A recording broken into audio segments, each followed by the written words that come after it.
já podem tomar seus assentos.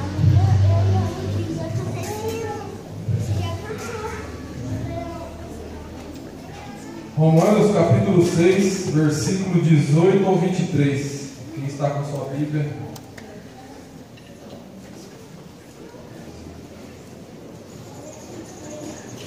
Diz o seguinte, capítulo 6, versículo 18: Libertados do pecado, fostes feitos servos da justiça. Falo como homem, pela fraqueza da vossa carne, pois que, assim como apresentastes os vossos membros para servirem à imundícia e a maldade para a maldade, assim apresentai agora os vossos membros para servirem à justiça para a santificação. Porque quando ereis servos do pecado, estáveis livres da justiça. E que fruto tinhais então das coisas de que agora vos envergonhais? Porque o fim delas é a morte. Mas agora, libertados do pecado e feitos servos de Deus, tendes os vossos frutos para a santificação, e por fim a vida eterna. Porque o salário do pecado é a morte, mas o dom gratuito de Deus é a vida eterna, por Cristo Jesus, nosso Senhor. Amém. Essa semana eu estava orando em casa. Deus falou grandiosamente ao meu coração com essa palavra. E pode não parecer, mas eu já sabia que eu ia pregar hoje. Desde o começo da semana tinha uma chama dentro do meu coração queimando, e essa palavra já estava preparada. E eu glorifico a Deus por tudo que Ele tem feito na minha vida. E Deus me fez pegar vários caminhos na Bíblia. E um ponto que me chamou a atenção foi em Oséias capítulo 6, no capítulo 4, versículo 6, diz o seguinte: Meu povo é destruído porque não me conhece.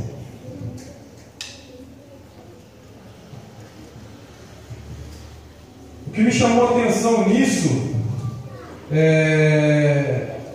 essa palavra é muito dura para os tempos de hoje, mas Deus me fez meditar isso, porque muitas pessoas têm entrado dentro da sua casa não conhecendo o verdadeiro poder de Deus. Muitas pessoas têm sofrido porque não conhecem a Deus, não conhecem os caminhos, não conhecem quem é o verdadeiro Deus, a quem eles servem.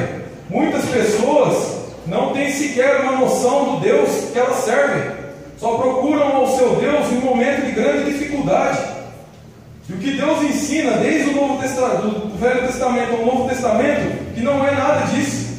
Existe um Deus que nos dá provisão no momento difícil. Existe um Deus que quer se alegrar junto com a gente no momento de grande alegria. E Ele me fez refletir sobre essa passagem. Diz o seguinte: Libertados do pecado, fostes feitos servos da justiça. Um dia, assim como muitos dos irmãos aqui na presença, aqui na nave da igreja, eu também já fui do mundo. Um dia Deus me deu a graça de ser libertado do pecado. A gente que é do mundo, a gente não tem expectativa nenhuma, irmão. Vamos ser sinceros com nós mesmos. A gente não tem expectativa nenhuma, porque aquilo que a gente vive é uma coisa momentânea, é uma coisa que só satisfaz a carne. Mas no outro dia as consequências são terríveis. A solidão é terrível. Um dia Deus, com a sua misericórdia, nos alcançou. Deus nos buscou onde homem nenhum poderia nos buscar, assim como muitos irmãos aqui. E o que tem afastado muitos irmãos da presença de Deus é o pecado. O pecado tem afastado muitos irmãos da presença de Deus. A pessoa acaba cometendo um deslize, acaba se achando impura, acaba se achando indigna de estar aqui. Mas eu tenho algo de Deus para você. Aqui não é lugar de pessoas perfeitas, é lugar de pessoas necessitadas, lugar onde todos buscam algo maior que é Deus. Não existem pessoas perfeitas, porque se fôssemos perfeitos a gente já tinha subido. E eu vim falar um pouco disso. Às vezes a gente, num momento de grande dificuldade, tenta procurar na Bíblia alguma solução, só que às vezes acaba sendo pior. Às vezes, num momento de grande dificuldade, você se sentindo menosprezado, você acaba encontrando na Bíblia, como esse versículo, que diz logo após aqui, você acaba encontrando homens, grandiosos homens, onde foram instrumentos de Deus. Você acaba comparando sua vida com a vida desses homens, acaba achando que esses homens são superiores. acabam achando que esses homens não são de carne e osso. Mas o próprio apóstolo Paulo diz o seguinte: falam como homem pela fraqueza da vossa carne. Assim como a gente, ele também foi um homem um dia, um homem de carne e osso, que sofreu tentação, pecou também como a gente. O que difere um pecador de uma pessoa justa é o propósito. Todos nós somos tentados, um mais do que os outros. Mas o que nos diferencia das outras pessoas é que a gente tem a escolha de pecar ou não. A gente tem a escolha de ser liberto desse vício. Jesus nos escolheu, colocou o seu Espírito Santo em nossas vidas, para que a gente testifique da tua palavra, para que a nossa vida seja um exemplo perante as outras pessoas.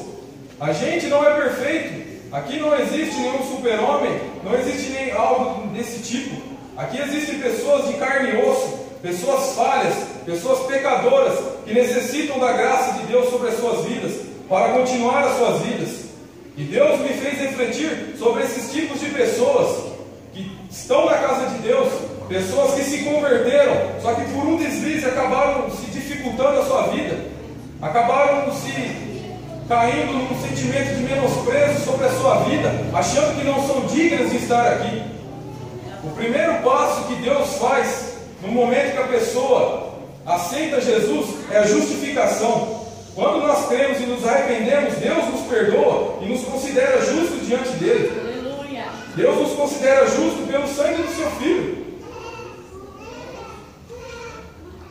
Cristo desceu à terra para derramar o seu sangue pelos pecadores. Jesus mesmo fala: eu não vim à terra para os que estão sãos, mas eu vim para aqueles que estão doentes. Jesus veio pelas nossas vidas. No momento que nós aceitamos a Jesus, Deus, Cristo, pelo seu sangue, nos justifica perante Deus. Aquela lacuna que existia entre o homem e Deus, Jesus cobre essa lacuna. Jesus cria uma ponte entre o homem e Deus. Glória a Deus.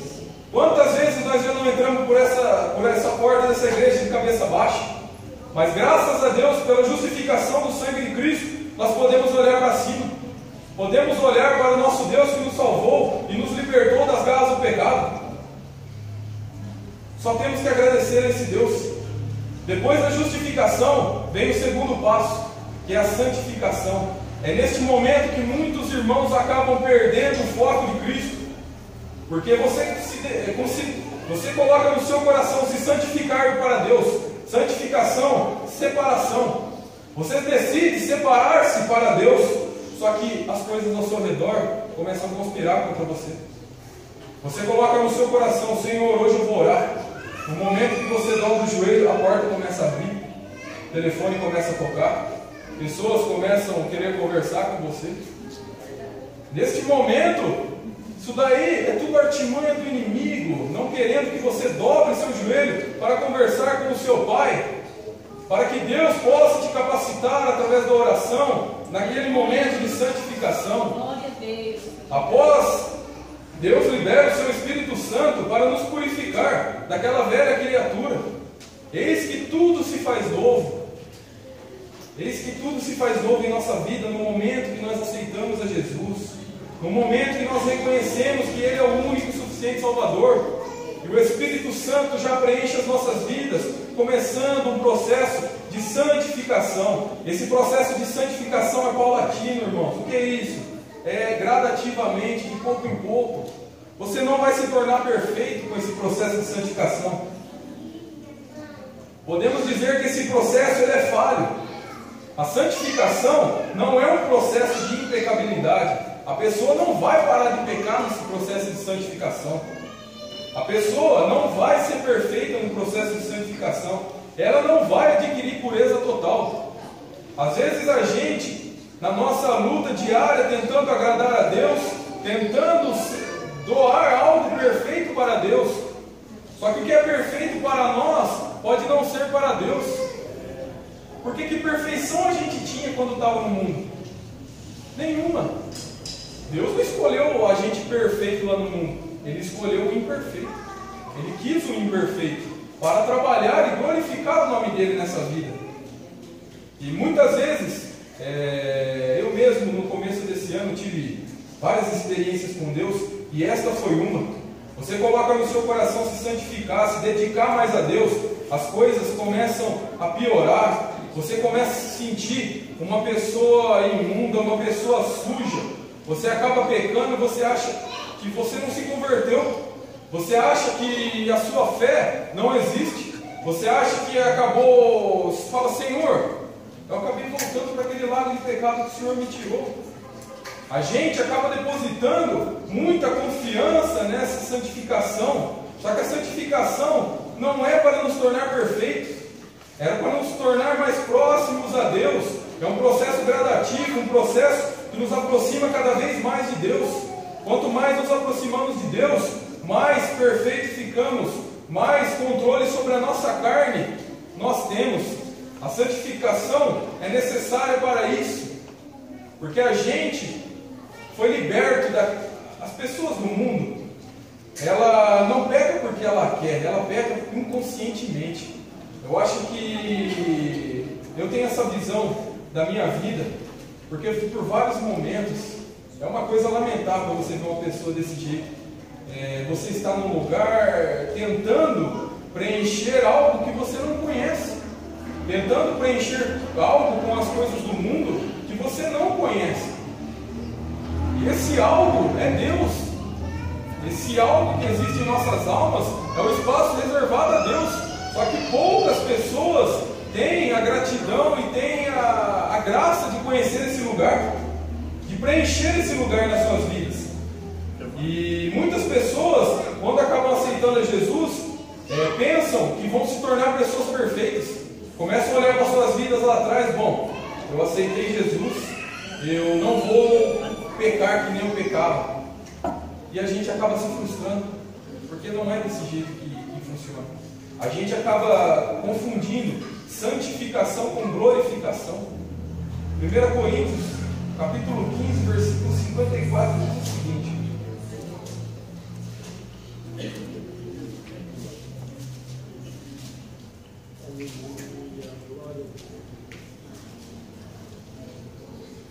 e quando isto que é corruptível se revestir da incorruptibilidade, e isto que é mortal se revestir da imortalidade, então cumprir-se-á a palavra que está escrita: tragada foi a morte na vitória. Agora a gente vê aqui uma comparação entre santificação e glorificação. A glorificação, sim, a gente vai ser revestido de glória. Essa carne que é corruptível vai se transformar em algo que é incorruptível. Quando nos transformamos em pessoas incorruptíveis, aí sim o pecado já não tem mais poder sobre a nossa vida. Tragada foi a morte na sua vitória. A vitória da morte era o pecado em nossas vidas. O pecado nos leva à morte. O salário do pecado é a morte. Quando nos tornarmos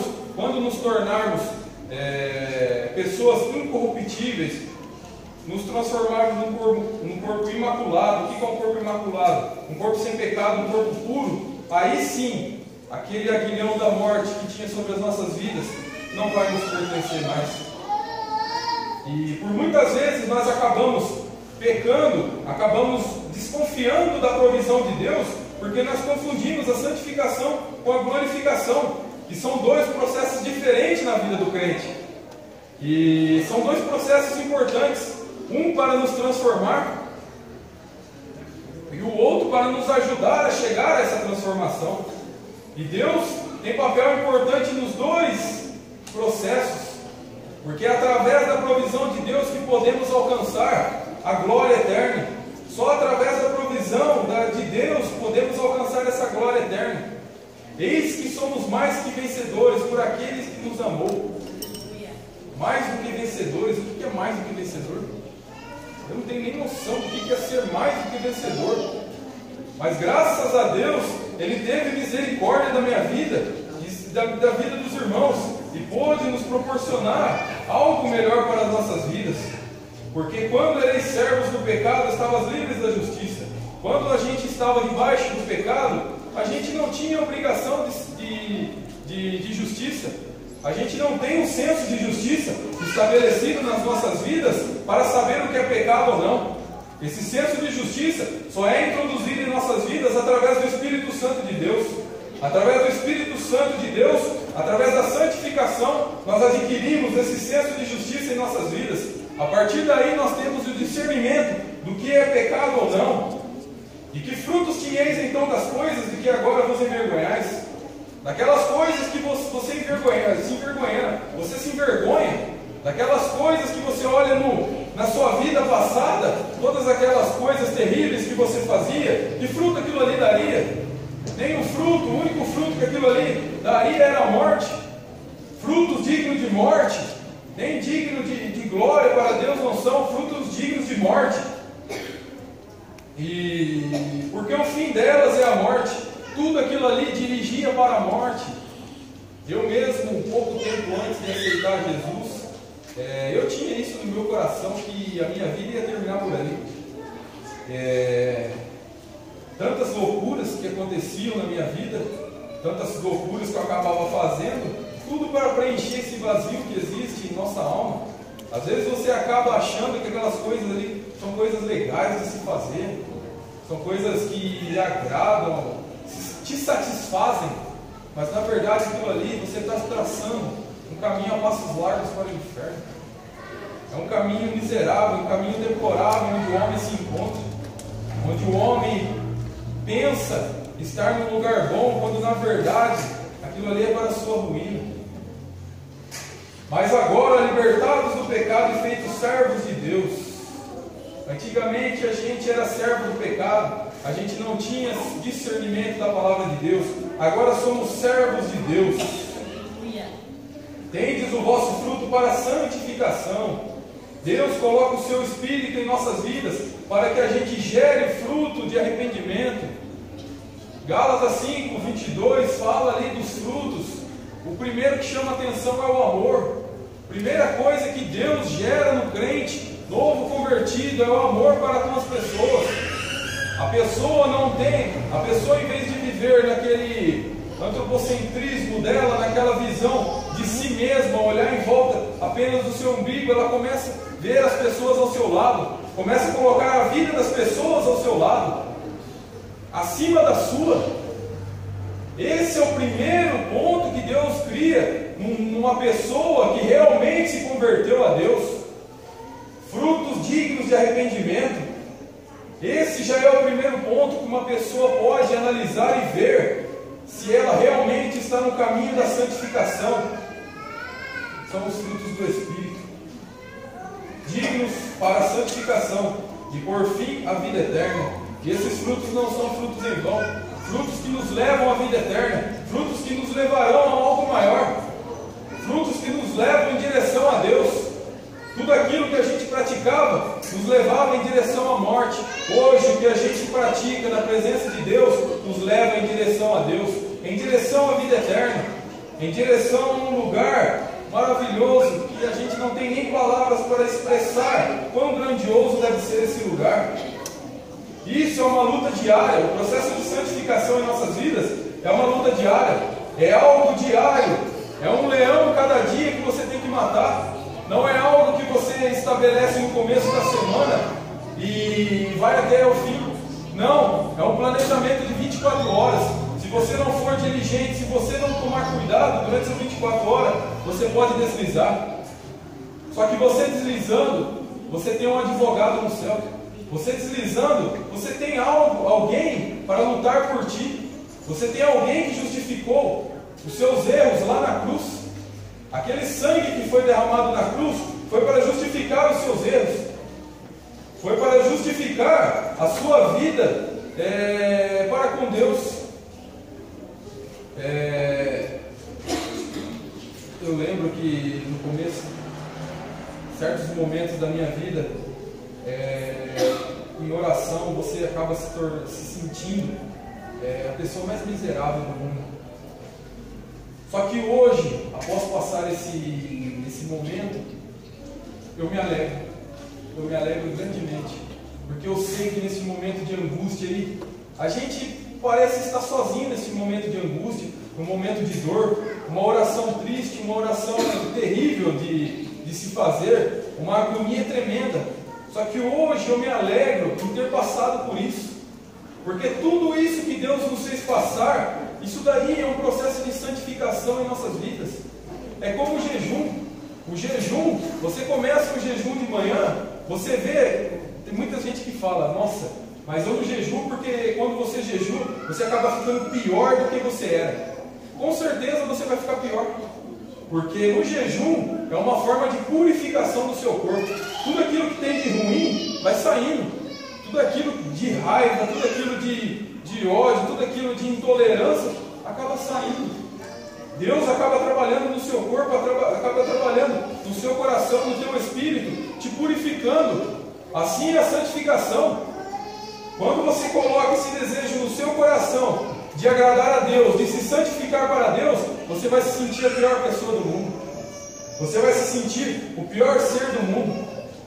Só que vai passar algum tempo que você vai olhar para isso e você vai se alegrar. Porque você está vendo a mão de Deus na sua vida. Você está vendo o trabalhar de Deus na sua vida. Só que a gente não pode desanimar. A gente não pode achar que santificação é um passe livre para o pecado. Não é isso. Santificação não é um passe livre para o pecado. Santificação é muito diferente de você pecar conscientemente. Você pecando conscientemente, você está oprimindo o Espírito Santo de Deus dentro de si. Você está extinguindo o Espírito Santo dentro de si. No processo de santificação, você não peca porque você quer. Você peca porque é involuntário. Muitas vezes, quantas pessoas aqui no dia de hoje já não pecaram várias vezes? Eu mesmo. Quantas vezes pequei, consciente ou inconscientemente? Até inconscientemente a gente peca. Só que Cristo derramou o seu sangue para nos purificar de todo esse pecado. Cristo nos deu a oportunidade de sermos justos perante Deus. Cristo nos justificou, nos santificou e está nos santificando para que possamos ser glorificados. O processo de glorificação, isso só irá acontecer no momento da nossa morte, quando Cristo voltar. Deus é grandioso. Todo processo que acontece em nossas vidas tem um propósito. Às vezes a gente acaba desconfiando de Deus pela nossa ansiedade, acaba desconfiando da provisão de Deus pela nossa necessidade, pelas nossas dificuldades, e acaba perdendo a fé em Deus, acaba querendo fazer as coisas pelas nossas próprias mãos.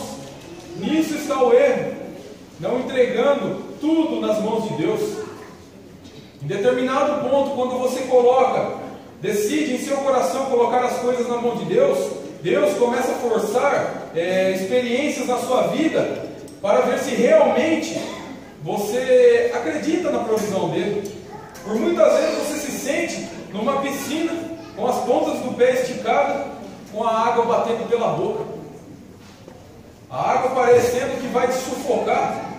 Mas Deus, com a tua enorme misericórdia, não deixa os problemas da vida nos sufocarem. Ele faz isso para que a gente aprenda a confiar nele, para confiar na provisão de Deus, para confiar inteiramente na graça dele. Porque Deus não nos chamou só para confiar a área do emprego, a área da família, só isso. Deus quer tomar conta da nossa vida completamente. Servos de Deus, servos da justiça. Esse é o nome denominado para os cristãos, servos do Deus Altíssimo. O servo não fala palavras contra o seu mestre. Se nós tomamos a decisão em nosso coração de sermos servos de Deus, nós temos que seguir completamente as ordens de Deus, não pela metade, não só em determinada área. Talvez isso seja o ponto onde você está pecando. Talvez Deus tenha deixado você andar por conta própria para você ver aonde realmente você tem errado, aonde você realmente tem deixado de desejar para com Deus. Porque no momento que você coloca em seu coração seguir a Deus, Ele é responsável por toda a ação na sua vida. Ele é responsável por tudo que acontece na sua vida. Aleluia, glória a Deus. Deus é grandioso. Deus é tremendo em nossas vidas, irmãos. Nós só temos que glorificar, porque uma obra desse tamanho na vida de pessoas que mereciam a morte, é só Ele que pode fazer. uma obra desse tamanho na vida de alguém miserável, é só Deus que pode fazer. Só que a gente também tem que tomar nas nossas vidas, fugir do pecado. Olha o que Paulo fala para Timóteo, em 2 Timóteo, capítulo 2, 22. Diz o seguinte: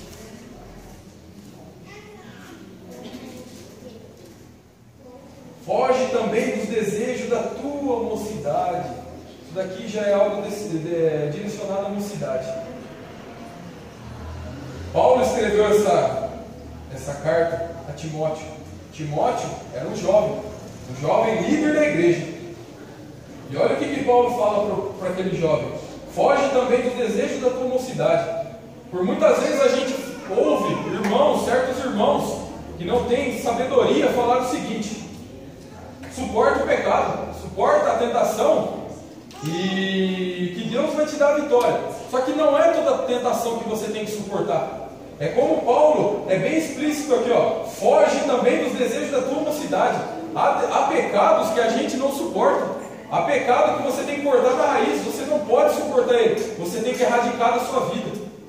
Se há algo que você tem batalhado durante a sua vida, 2, 3, 4, 1 ano, 10 anos, 20 anos, aquele pecado que você não consegue se livrar, não significa que você não foi transformado. Significa que você deve cortar esse mal pela raiz. Você não pode ser influenciado por esse mal. Há coisas que a gente tem que cortar das nossas vidas. Há coisas que a gente tem que tomar uma decisão de erradicar das nossas vidas. Eu concordo que tem muitos pecados que a gente tem que suportar, porque Deus dá uma saída. Só que há pecados que a gente tem que erradicar. Paulo sabia muito bem dos desejos da mocidade de Timóteo.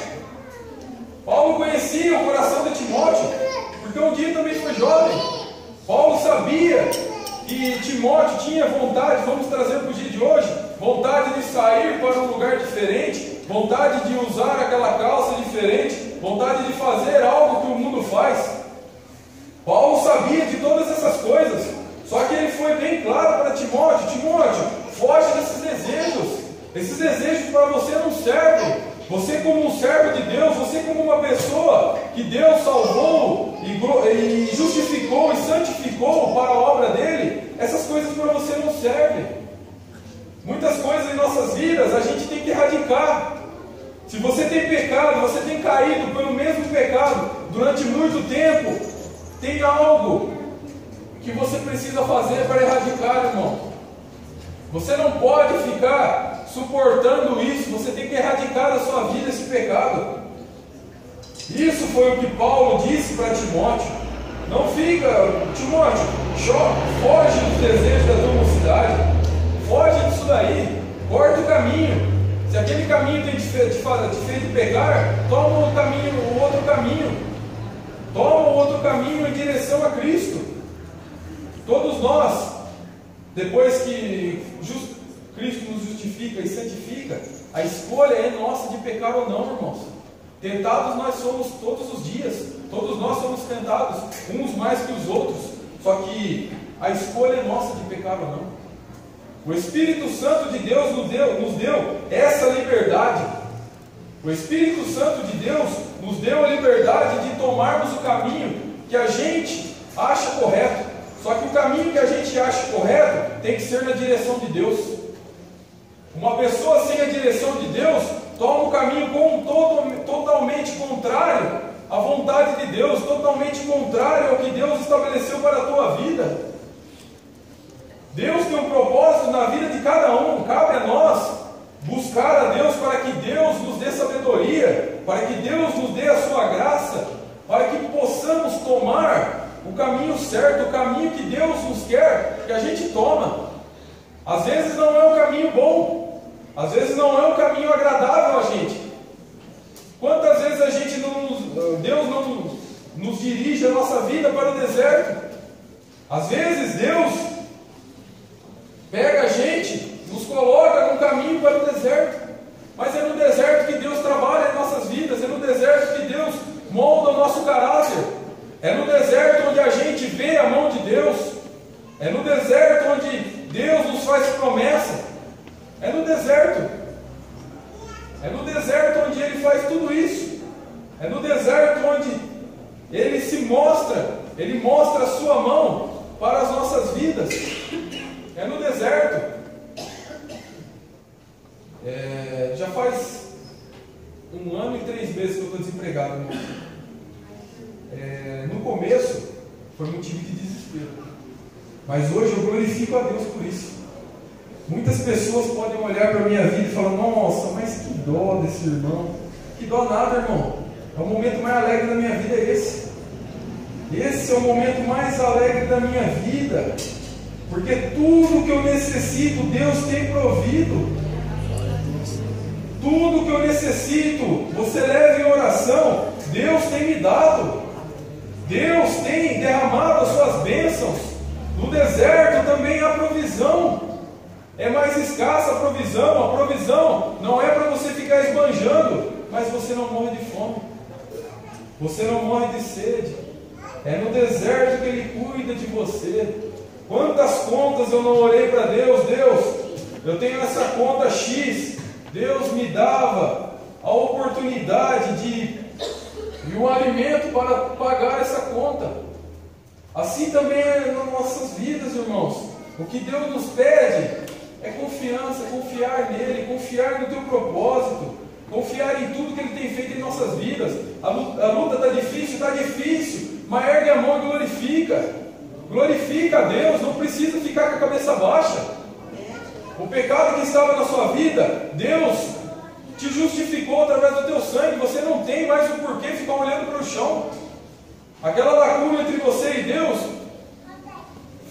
se acabou. Você tem acesso direto ao provedor. Você tem acesso direto àquele que provém as coisas para a sua vida. E eu glorifico a Deus por tudo que Ele tem feito em minha vida, por tudo que Ele tem feito na vida dos irmãos. Porque eu tenho certeza que há muitas pessoas aqui que têm muito para contar de Deus. A gente não pode ficar olhando as coisas ao redor, porque senão a gente apavora. Foi como Pedro naquele momento que ele estava no barco. Pedro vindo Jesus, andando pelo mar: Jesus, deixa eu ir aí contigo. Jesus falou: vem. Só que Pedro, a hora que começou a olhar as ondas, ele começou a se apavorar, começou a afundar. É desse jeito. Se a gente começar a olhar os problemas da nossa vida, a gente começa a afundar. A gente tem que estar focado no único e salvador das nossas vidas, que é Jesus. Quando nós colocamos a nossa confiança inteiramente em Ti, Ele é misericordioso para nos guardar. Ele nos guarda de toda aflição, de toda tempestade. Ele nos guarda de todo problema, de toda dificuldade. É só não tirarmos os olhos de Deus, só não tirarmos os olhos de Jesus Cristo. Queria ler mais um versículo aqui para os irmãos que encontram assim, João 6,37. Olha o que diz para você que se encontra em grande dificuldade, que pensa que para você não há mais saída, que pensa que para você, que por pecar acaba se tornando impuro e acha que não há mais salvação para você. 6,37. Tudo que o Pai me dá virá a mim, e o que vem a mim de maneira nenhuma o lançarei fora. Olha que versículo de provisão para as nossas vidas. A dificuldade é grande, sim, mas de maneira nenhuma Jesus vai te abandonar. Um homem perde a graça de Deus, não porque Deus tirou a graça dele, mas porque ele abandonou a Deus. Que você não faça isso na sua vida, porque Deus tem algo grande para realizar na sua vida. A provisão de Deus em nossas vidas é em todo momento. E nós vemos uma promessa do próprio Jesus de não deixar as nossas vidas desfalecer, de não abandonar as nossas vidas. Está difícil? Está nos pés de Jesus. Está complicado? Está em Jesus. Está alegre? Está em Jesus. Todos os momentos das nossas vidas têm que ser em Jesus. Todos os momentos em nossas vidas se resume a um ponto: glorificarmos o nome de Jesus. Ele não nos chamou para ficarmos aqui sentados, vindo como máquinas para a igreja todo final de semana, vindo falando 3 glória a Deus, 3 aleluias durante o culto. Ele não chamou pessoas para esse propósito. Ele chamou pessoas que eram indignas para estar aqui glorificando a Deus e para reconhecer que um dia eram pecadoras, mas hoje são salvas pelo poder de Jesus Cristo em suas vidas. Eu agradeço essa oportunidade e o Espírito Santo possa falar mais ao coração dos irmãos. Que os irmãos orem por minha vida e glorifiquem a Deus por tudo que Ele tem feito, irmão. A gente não é digno de nada disso. Paulo mesmo fala, para mim a morte é lucro, e o viver entre os irmãos é alegria. Para mim a morte é lucro. A morte em Cristo é lucro. Para mim, que um dia estava com a vida perdida, hoje tudo que Deus me der, eu glorifico a Ele. Porque era para mim não ter nada. O que era para mim ter era a morte, mas Ele foi fiel em tudo. Ele foi misericordioso com a minha vida, a vida da minha família. Não tem deixado faltar nada. E ainda tem nos aperfeiçoado para conseguirmos a vida eterna. Há graça maior, há trabalhar maior de algum Deus? Não há. Por isso glorifico e exalto esse Deus, porque Ele é merecedor de toda honra e toda glória. E eu agradeço a sua oportunidade e que Deus possa estar abençoando os irmãos. Em nome de Jesus.